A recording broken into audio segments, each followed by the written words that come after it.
Shall I lift that camera up a little bit? I'm not sure.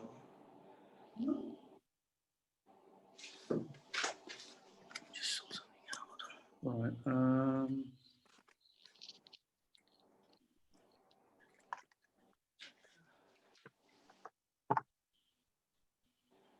Worse. Might be worse.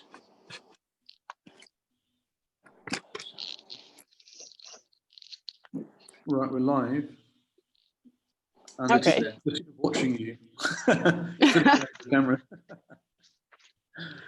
Okay. So I'll leave you to it. I think you pretty much know the drill. We've got 3 people watching. Maybe give it a couple of minutes for people to just join us, catch up with us. Yeah. And, then the way the software works, just as a reminder, the way the software works is when someone talks, it automatically switches the screen to that person. So, for example, when I'm talking, it comes on me, and vice versa. When Rahil's talking or when Michelle is talking, the camera will basically adjust to the person who's doing the talking. So I'm going to keep very silent so that my face doesn't appear on here again. Okay. How you doing, Michelle? How's things? Hi, I'm good. How are you? Yeah, I'm really good. Super excited. Awesome. You have it's nice weather there? It is. It's always nice weather here. It's too nice. Yeah. Oh, awesome. Okay, so we're live right now, right? Excellent. Nice. What are you burning there? I'm burning Morocco, Indonesian. It's beautiful. It's one I'll be selling hopefully when I get back. Yeah, I'll be putting that on my website. So yeah, just getting myself hyped up for the interview. Oh, nice. Very nice. Yeah, I also got some oud of you here, some oud chips that you sent me. Oh yeah. I got some Hindi Murri and Yep. sinking Sri Lankan. Oh, nice. Yeah. Sri Lankan. The Sri Lankan is superb, yeah. You know, I don't have the Sri Lankan with me, no. Unfortunately, no. This time around, I've only got some. I've got some Hindi here, and I've got the Morocco. I've got 3 different Indonesians at the moment, yeah. So my in-laws, they're wholesalers, so yeah, I've got loads of it around me. It's just like oud heaven for me at the moment. I'm buzzing. Awesome. Yeah. Everywhere there's oud around you. Awesome. Yeah. Okay, so shall we start the interview? Yeah, fire away. Let's go for it. Okay, so my first question is, when did you become a oud addict? And did you find them dirty or skanky at first? I mean, the very first time I actually smelt it was when I was living in Brighton, and I was at the mosque and we were praying, and there was someone who had this, in all honesty, it was this kind of, I vividly remember my first thought, which was, ooh, that's disgusting. But then, seriously, like literally, I vividly remember this, and it was like 3 or 4 sniffs, and I was like, what is that smell? And in my mind, I'm trying to tell myself that's not a nice smell, but my nose is telling me it's actually there's something there. You know, this is this kind of backwards and forwards battle with my own self, you know, to actually accept the fact that I'm actually smelling something really amazing here. And by the end of like the prayer, I was searching for this person to find out what it was.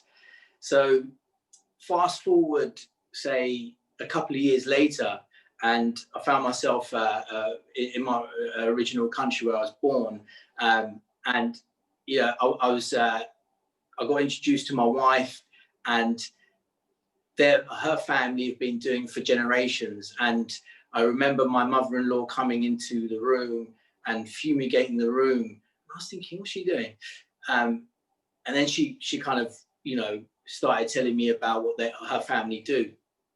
And then she gave me a smell of the dental oud that she had, and it was instant. For me, it was like instant. it's such an amazing smell. I was addicted to it straight away. I literally bought like, 100 ml, which is roughly about the size of this one here, or a bit more than that. Yeah, like Awesome. straight away. Seriously, I was just like, I love this stuff. Didn't know what the hell I was going to do with it, because I knew I couldn't.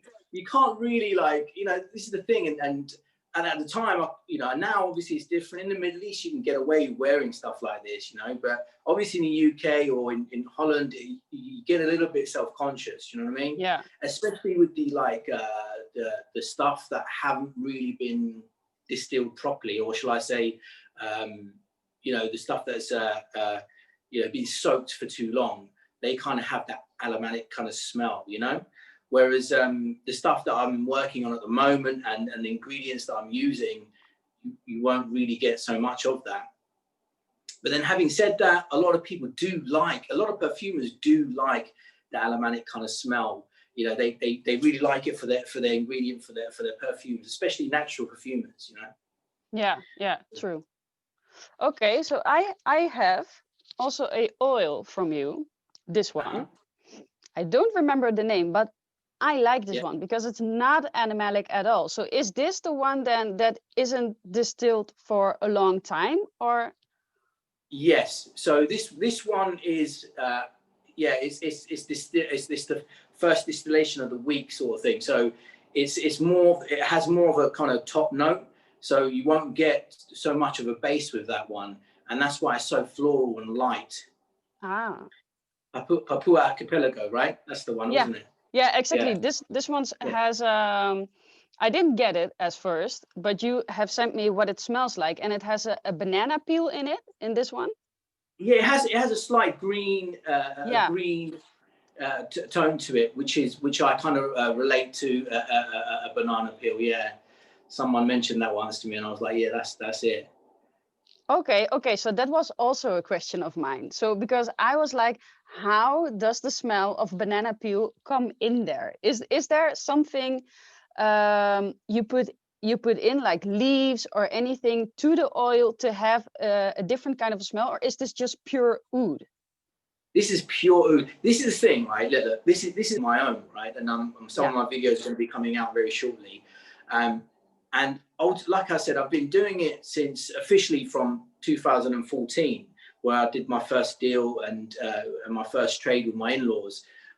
But prior to that, obviously, been smelling it for ages, since 2012. And ultimately, it doesn't matter how many years you've been, smelling it and knowing your oils and all this kind of stuff, it will never beat the very fact that when you make your own oil, and with your own hands, it's that 1% of doubt that you ever had about oud is gone, because that's when you realize, wow, actually it does smell. This has like 150 different molecules in it, and different components in this one single oil from one particular tree. This is why it's so mind-blowing. This is why you get all these different notes. And I know a lot of people out there, they don't believe all those different notes. How can one tree have all these different notes? But that's the miracle of the Aquilera tree. It's a mind-blowing thing, and in a lot of ways, it's a spiritual ingredient. Hence why a lot of the religions, from Buddhism, Hinduism, Islam, even Christianity, all kind of have used it in some form or another. So yeah, it's a mind-blowing ingredient. I love it. I'm totally addicted to it. Yeah, me too. And that's why I'm getting into oud more and more and more, because the first time I smelled it, I was like, oh, skanky, doesn't smell nice. Yeah. But the whole time I kept digging into it, and I was trying to, what am I smelling? What am I smelling? And the whole time it kept changing and changing. And I was like, because also here in the Netherlands, oud is not, or you need to know someone who knows about oud. But I was like, why do I like this? I'm not supposed to like this, because normal people are into normal fragrances, and you're already a little bit weird if you're getting into niche fragrances, because that's also weird. And then like oud is like more levels up, for me. So I was like, why do I like this? I'm not supposed to like this because it's not nice, but actually it is. It is really nice because it kept changing and changing, and I like to blend it with all my perfumes as well. And that was also a question of mine. Do you blend your oils with normal perfumes? Do you do that? Yes, I do, and only because that in the Middle East I wouldn't really do so much because I'm not so self-conscious about wearing it. Whereas like in the UK, definitely. If I'm like if I have to use public transport, for instance, or wherever, then I'll definitely use a normal Western fragrance, and then kind of because I'm an addict, you know what I mean? I have to have some kind of mood in there, That's mainly for that. But yeah, I do. I mean, I've mixed it with Ajmal's Amber Oud, and that came out really nice. Okay. And I've actually done a video on that. That's one of my old videos that I did. It got quite a few views as well. But yeah, and that was a really good blend. And then the other one was Al Hamane's, which was, I've forgotten the name of Al Hamane's one, but it was very similar to Creed Avensis. I think it was a clone. So L'Aventure. What I did was I mixed that with the Sri Lankan, because it was another light fragrance, So the Sri Lankan is far more lighter than most of the other ouds. So yeah, I do. I love it. Okay. Yeah, amazing. Because that I also do that because indeed here in the Netherlands, normal people don't know anything about oud, and I don't want them that they think that I smell weird or something like that. So but I always want to wear oud. I wear oud like every day, just as you say, I swipe it or I put it somewhere.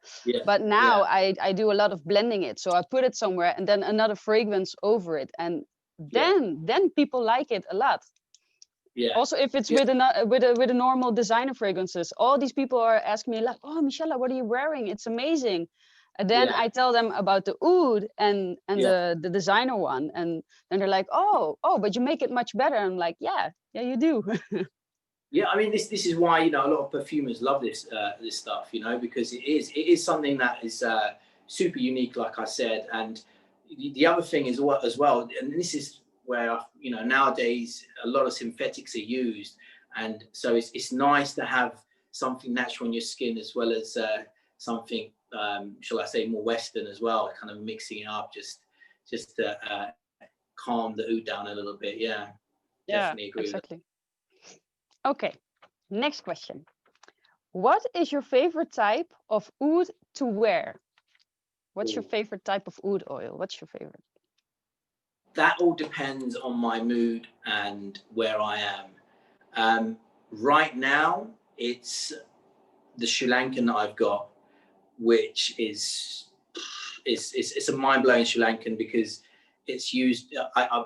We literally made it from really high-grade incense wood chips, So yeah, this one at the moment is blowing my mind, blowing my socks, as well as a Hindi that we made as well, which again is, and I don't know if I have enough to send you a sample, but this one is not like any Hindi you've ever smelled. I promise you that much. So those two are the ones that I'm actually like head over heels with at the moment. So all these things change, to be quite honest. But in terms of wood, I would say Hindi is my favorite agar wood to burn. Yeah. Okay. To burn, I always come back to Hindi. There's something about Hindi wood that's that all the others just don't have. It's this oomph, it just gives you a deeper feeling and a deeper presence. It hangs in the air far longer, and then the top note is superb. So yeah, that's what I'd say about my favorite. Oh, nice. Yeah, I have one Indie oud oil, and it is the strongest of all the oils that I got. So maybe is Hindi the strongest of all the oils? I mean, again, it depends on how it's been distilled. I suppose if you do it like for like in terms of soaking, I'd say Hindi would probably outbeat all of them in terms of strength. Yeah, definitely. Yeah. Oh, nice. Okay, How did you become a oud artisan? Well, I don't really like to call myself an artisan. I mean, I'm not an artist. I'm definitely not an artist. Okay. Well, I don't know if people perceive me as that's fine, but I'm not an artist, nowhere near that. I'm just a student of this amazing ingredients, and I love it, and I like to learn and more about it. Hence why I'm on this crazy journey of distilling my own. So yeah, that's where I would say I'm at. Okay. Okay. Let's see. Were you always into fragrances before your love of oud? Yeah, that's a good question. I mean, I was, yes. I mean, ultimately, I could say to you, yeah, my fragrance journey started with, you know, Yves Saint Laurent jazz or Calvin Klein obsession in the late '80s. Oops, I think I'm showing my age now, but actually, that's not where my fragrance journey started. And like I said before, my fragrance journey actually started was with oud in 2012. That's Yeah. when my fragrance journey really started, because that this ingredient really it motivates me in so many ways. So yeah, this definitely is something that has serious power. Okay. Oh, nice. All right. What kind of oud oils do you prefer on women or your wife? That's a good one. My I wish my wife would wear a Hindi, but she'd never wear a Hindi. No No? way. Oh, No, she would never wear a Hindi. No way. Um, that I think for me, Hindi has it. It's like pheromones. You know, yeah. Hindi's one of those oils that initially you will shun it. You're just like, oh, that's so disgusting. But once you get into oud, you'll find that Hindi is one of those oils that has that, like I said before, it has an extra layer of something. You know, it gives you a deeper, it has a deeper presence, you know, and a deeper effect each time you smell it. So that's what I'd say about Hindi. Okay. Yeah, But but does your wife wear oud oils? Does she wear something, or doesn't she like it at all? she says she likes it, but only because her family been doing it for generations. But she's not a fanatic like me when it comes to, no way. She's okay with it. She doesn't hate it, but it's not something that she's like, crazy about like myself. No. Yeah. Okay. Definitely doesn't like it the way you like it. No. Oh, I'd okay. agree. Yeah. Yeah. Okay. Well, that's interesting. That's very Yeah. Yeah. interesting then. Yeah, because you're into oud and you sell oud and everything like that, and then your wife doesn't like to wear it. But maybe indeed, like how you say, she is in oud for generations, so maybe it's a normal thing No, for her. she loves to burn it. She definitely loves to Okay. burn Yeah. it. But in terms of the oils and stuff like that, yeah, she's not the biggest fan of, especially Hindi. She doesn't like Hindi that much. I could tell you that now. That's one oil I would prefer her to wear. But there you go. Okay. Okay. And how many oud fragrances do you got in your own collection? Oh, I really couldn't tell you. I've got loads. Loads. Um, yeah, loads. More samples than anything else at this present moment. So yeah. Um, Way up above 100 easily. Yeah. Yeah. Yeah. Okay, Yeah. amazing. Amazing. Yeah, it keeps going and they keep coming in, right? Exactly. Exactly. Okay. And where do you get your oud from? So it's from a number of countries. You know, at the predominantly the stuff that I'm selling is with my in-laws is Hindi oud. So it's a lot of it would come from India and Bangladesh. The other stuff like Indonesia, Sri Lanka, all those places. Yeah, Malaysia, Thailand, places like that. Yeah, Okay. yeah. And where does your favorite oud comes from? Thailand? The Thai No, one? my favorite is Hindi. My favorite is Hindi. So that's Indian. Yeah, Yeah. Oh, Yeah. oh, So I'm a bit nice. biased. I am a bit biased in my choice of favorite oud, but I don't know. Would I still have that kind of opinion if I was selling, I don't know, Thai? I probably would, because I go by what I'm really attracted to in terms of smell, Yeah. in terms of burning oud anyway. But yeah, it will definitely be Hindi wood chip without a doubt. Yeah. Okay. And yeah, I had a question on here, like, do you like to burn oud? And I see you burning oud right there. So what is your Yeah. most favorite oud chips that you burn? And what was your first one that you started with? The very first one was Hindi, but the first purchase I made was from Indonesia. So Kalimantan, I had like a kilo of that was given to me by my in-laws, and I slowly burnt each piece over a number of months.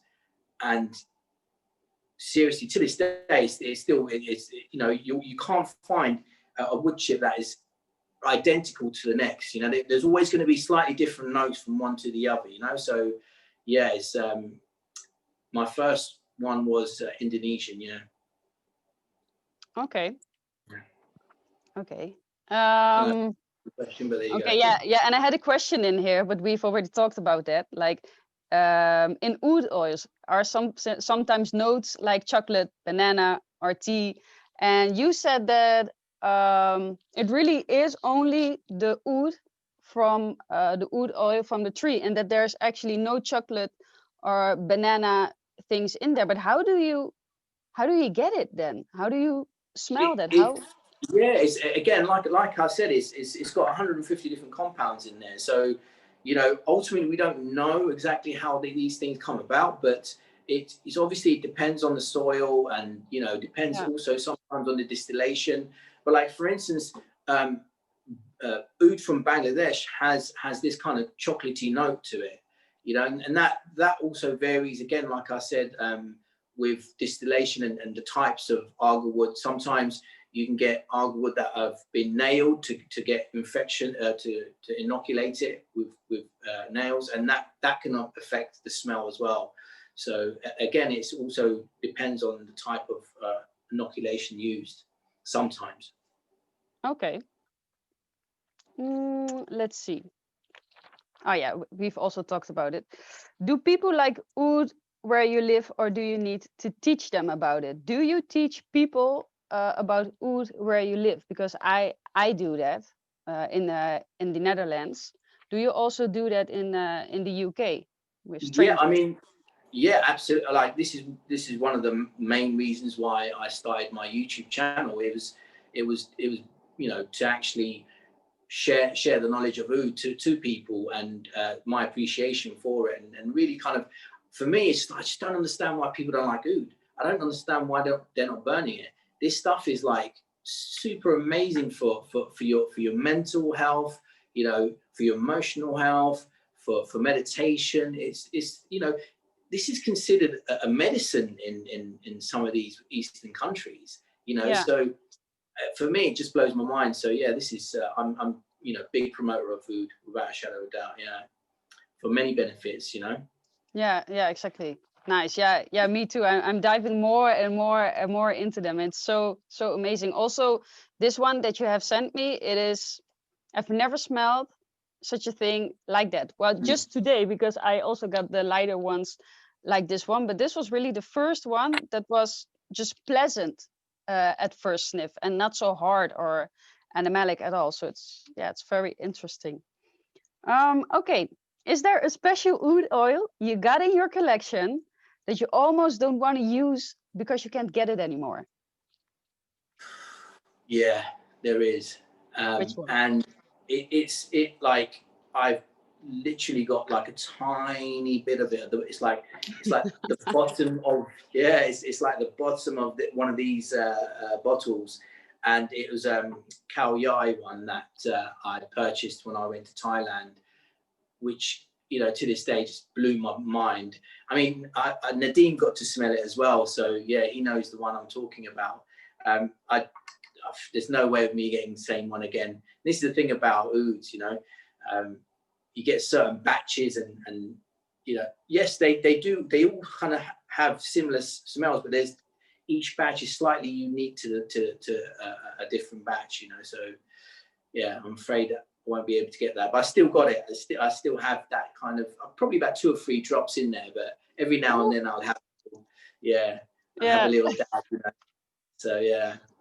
Okay. Are you gonna use it, or are you just gonna keep it to sniff once in a while? Yeah, no, I'm not. I'd love to use it, but I can't. No, No. it's literally like 2 or 3 wipes, and it's gone. You know, so yeah, I keep it more for reference than anything else. Yeah. Okay. Yeah, I understand. I also wouldn't use it, I think. Yeah. Okay, next one. And I think I already know the answer on this, but are you always on the hunt for the next oud gem? Absolutely. Yeah. I mean, who isn't? Ask any oud trader or someone who's into oud. They're always looking for that. This is the thing. When you get into oud, you start becoming, you know, a real. You wish you could become a collector, you know. And that's one of the reasons why I also trade it, you know, because it's something that I want around me all the time. And you know, if I don't think you know, if I'm not selling, I don't think I could be. I could afford to have it around me all the time, you know. So, you know, it's one of those things. I feel like a drug dealer right now. Yeah, I understand. Yeah, well, and in a way, it is. In a way, it's so yeah. addictive. It has that effect, you know. But yeah, not that addictive. No, exactly. You can stop if you want to. Yeah. But okay. How do you spot fake oud oils or fake oud chips? How can you spot that? Well, there's a number of things. You just got to know what kind of you know, manipulations are being done in general. So the basic stuff is varnish, coloring, glue. Yeah. Those are the three. Yeah, those are the 3 basics. And then the real, you know, the real, how can I say, the difficult stuff to really spot. And you got to know, you got to really know your wood. It's all coming from Indonesia, and that's like these kind of fake sinking grade wood, which is super. They're like massive logs, you know, but there is a particular breed of a particular tree that has similar smells to hardwood, but it doesn't have a base smell and it doesn't have the top note. But when you look at it, it looks, and you know, if you take a little chip off of it and you burn it, it has that smell, but it's not oud, it's not hardwood. So those are the ones that are really hot. So you got to be super careful when you're buying. And to be honest, I wouldn't buy.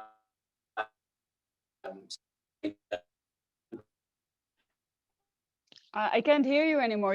You're cutting off. Can you still hear me? Kind of really. Yeah. Oh, okay. Yeah, because you cut off. I couldn't hear your story. Yeah, you're breaking up a little bit. Yeah. Oh, now I can see you sometimes, and then it stops again.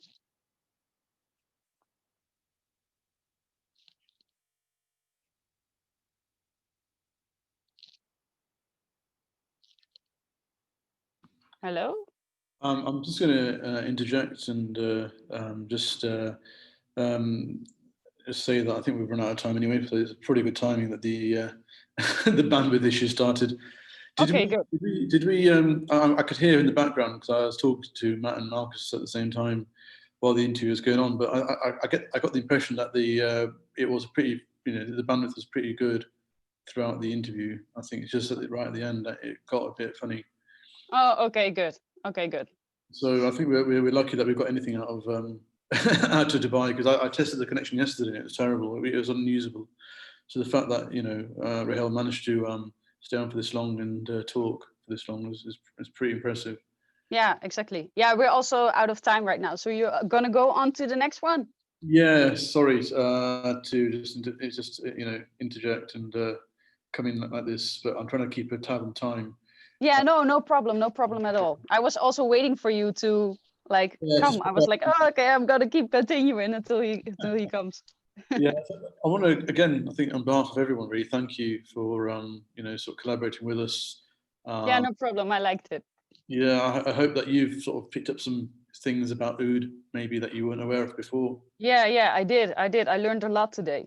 Great, and I'm hoping that when I share the video with you, that maybe your viewers can really sort of gain some knowledge as well about artisanal oud and how the vendors work and what it's all about, really, because I think it's quite a bit of a dark art, a bit of a secret, really. It's not something that many people discuss, so we're trying to shine light on things that go on behind the scenes within in the world of oud. So hopefully this video sort of goes somewhere in showing that, really. Yeah, no, I hope so too. Yeah, share it with me and I'll put it on my channel. Great. Okay, thanks a lot. Okay, no problem. Thank you very much. Bye-bye. Take care, and I'll start a new stream, and we'll continue with the next interview, which is with myself, I think. Okay, good luck. Thank you. Bye-bye. You.